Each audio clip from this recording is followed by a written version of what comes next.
E agora nós temos mais uma candidata à presidência do Senado discursando, senadora Soraya Tronic, pelo Podemos de Mato Grosso do Sul. Vamos acompanhar um pouco ao vivo.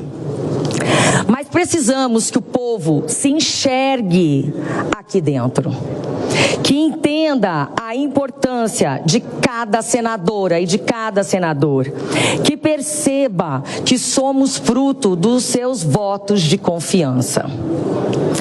Desde 2019, eu luto para que o Senado seja eficiente e produtivo. Nós lutamos para que cada decisão aqui dentro reflita diretamente e positivamente na vida das pessoas. Mas como alcançar isso? Com inúmeros projetos de lei magníficos, de autoria dos nobres colegas aqui que ainda dormitam nos antigos escaninhos. Dormitam nossos projetos. Em muitas comissões. Projetos significativos que têm o poder de mudar a realidade da nossa população. Eles precisam tramitar, eles precisam avançar. A população exige um Senado mais ágil, transparente e comprometido. E nós não podemos decepcioná-los. Desde a criação das emendas de relator, o Senado indicou cerca de 15,3 bilhões de reais entre 2021 e 2024, que devem ser distribuídos com responsabilidade e, acima de tudo, com igualdade.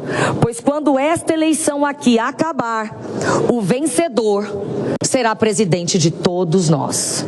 Será presidente dos 81. Afinal, aqui não há senadores de primeira e nem de segunda classe. Não há hierarquia entre nós. Outro tema urgente a ser debatido: a paridade de verdade. E verdade com V maiúsculo. Em 200 anos, nunca tivemos uma mulher na presidência do Senado e nem da Câmara. E se analisarmos as mesas diretoras, raramente uma mulher ocupa um cargo de titular. Quando muito, são suplentes. E quando muito, são candidatas. E quando candidatas, raramente são reconhecidas como tal.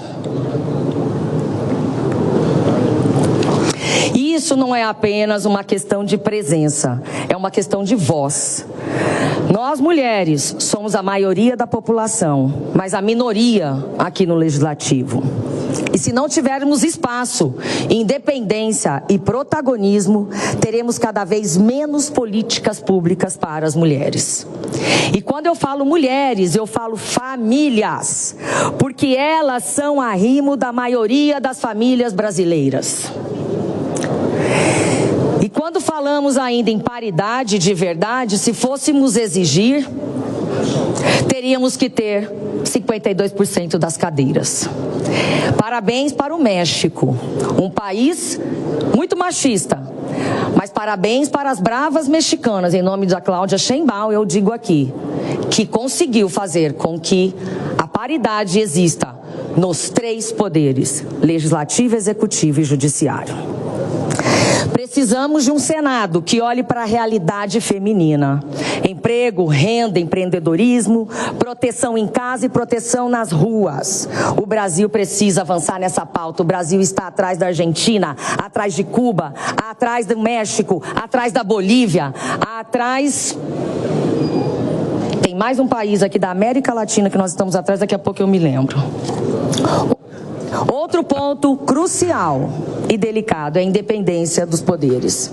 Se não tivermos... Acompanhamos um trecho aí do discurso da senadora Soraya Tronic falando da importância também da permanência e principalmente, né, do maior volume de mulheres hoje ocupando cargos no Legislativo, e mencionando alguns países, acabou esquecendo algum. Soraya Tronic sempre chamando a atenção pela sua capacidade ali de improviso, de falar naturalmente quando está no plenário. Eu quero aproveitar agora e dar uma caminhada até aqui para mostrar para vocês quais são os candidatos ao Senado agora, então, que já discursaram, e no caso da Soraya Tronic, que está discursando, para que a gente possa ir, então, para a votação. Vou dar uma olhada aqui, nos candidatos ao Senado. Então, nós temos 5 candidatos, é um maior volume do que há na Câmara, onde são 3. Então, nós temos ali Davi Alcolumbre, do União Brasil, Marcos Pontes, do PL, Soraya Tronic, que está discursando neste momento, Marcos Duval, do Podemos do Espírito Santo, e a gente está apurando aí uma fala de Marcos Duval de que ele estaria retirando a sua candidatura, mas a gente vai trazer informação para você daqui a pouquinho, e Eduardo Girão, do Novo. Todos estes aqui já discursaram e nesse momento fala Soraya Tronic. De que maneira que eles se manifestam? Davi Alcolumbre vai mais para o lado da articulação, do quanto é necessário fazer acordos entre os partidos e principalmente construir pontes entre a situação e a oposição para que esses acordos sejam mantidos e cumpridos. E talvez seja por isso que ele consiga angariar tantos senadores e partidos em seu apoio. O senador Marcos Pontes lança a sua candidatura independentemente do PL lançar o apoio a Davi Alcolumbre. Isso gerou um certo gosto amargo nessa relação e a gente vai precisar entender o que acontecerá depois dessas eleições. Soraya Tronic fala sobre a importância do posicionamento das mulheres e principalmente da maneira como o Senado lida com o dinheiro das emendas parlamentares. Marcos Duval reclama de um movimento que o coloca numa posição difícil e principalmente pelo Senado não ouvi-lo. E Eduardo Girão, que gostaria que o voto fosse aberto, fala que discorda da necessidade de pagamento de emenda parlamentar e traz um discurso bastante crítico àquilo que colocou Davi Alcolumbre.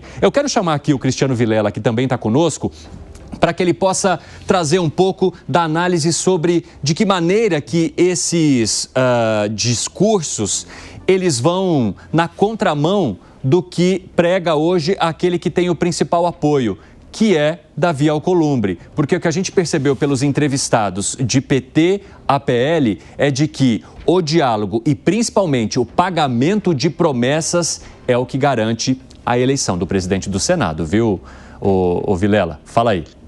Exatamente, Evandro. Você percebe, e nessa eleição do Senado isso fica bastante evidenciado, que muitas vezes o time entra em campo não apenas para ganhar.